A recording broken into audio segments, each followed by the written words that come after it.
किसी ने बड़े कमाल की बात कही है कि कितना अकेला हो चुका है आज का इंसान कि कई बार अपने ही घर में अपनों को ढूंढने लगता है। और ऐसी वीडियोस देखने के लिए सब्सक्राइब करें माय एफएम का यूट्यूब चैनल और दबाएं बेल आइकॉन। नमस्ते दोस्तों, माय एफएम से मैं हूं आरजे कार्तिक।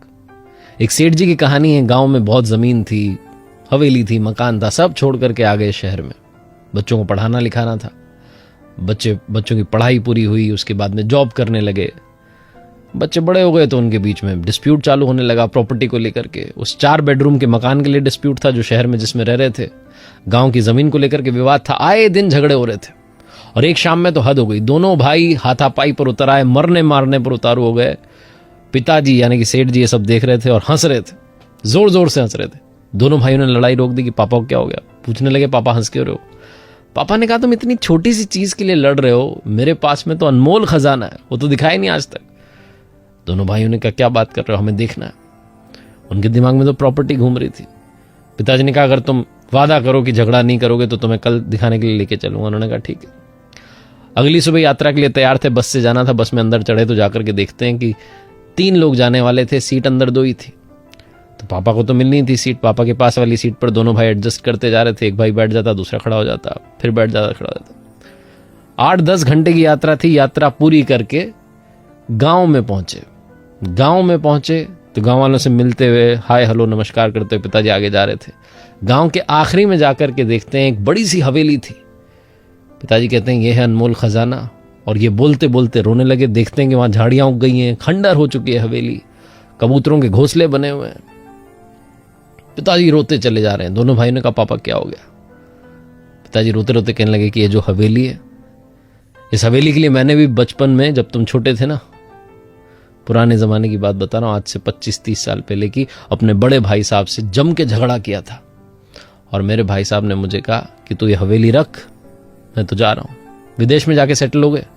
हमारी बातचीत तब से बंद हो गई। भाई साहब ने कभी हालचाल ही नहीं जाने। उन्होंने ऐसा मान लिया कि मैं हूं ही नहीं। मैंने इस हवेली के चक्कर में अपने भाई को खो दिया।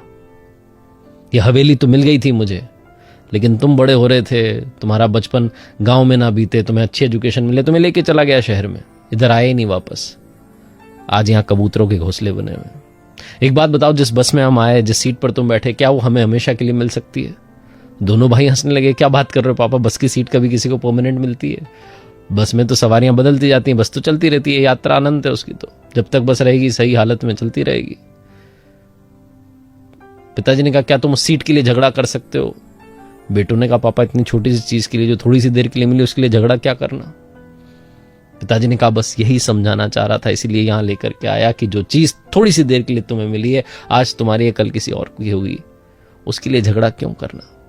और एक बात याद रखो, जिस तरीके से बस में तुमने तालमेल बैठाया, एक मेरे पास में बैठ रहा था, दूसरा खड़ा हो रहा था, फिर बैठ रहा था, खड़ा हो रहा था, ऐसा ही तालमेल बैठा के चलोगे, लाइफ ब्यूटीफुल हो जाएगी, सुंदर हो जाएगी।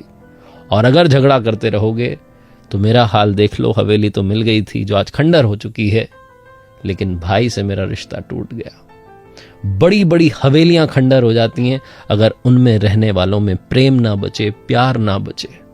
मकान चाहे छोटा हो, प्यार बना रहना चाहिए। छोटी सी कहानी जो बताती है कि मटेरियलिस्टिक दुनिया के पीछे हम दौड़ रहे हैं, उस अंधी दौड़ में भाग रहे हैं जहां आगे जाकर के अंधेरा है। अगर आप उजाला चाहते हैं, सुकून चाहते हैं, तो इमोशनल पर्सपेक्टिव पर ध्यान देना शुरू कीजिए, भावनाओं की कद्र करना शुरू कीजिए। माय एफएम से मैं आरजे कार्तिक एक बार फिर से आपको कहना चाहता हूं, ऊपर वाले के आशीर्वाद, अपनी मेहनत और अपनों के प्यार के साथ कर दिखाओ कुछ ऐसा कि दुनिया करना चाहे आपके जैसा। ऐसे ही वीडियोस देखने के लिए सब्सक्राइब करें माय एफएम का ऑफिशियल यूट्यूब चैनल। याद रखिए, अगर आप कुछ अच्छा सुन रहे हैं तो माय एफएम सुन रहे हैं। चलो आज कुछ अच्छा सुनते हैं।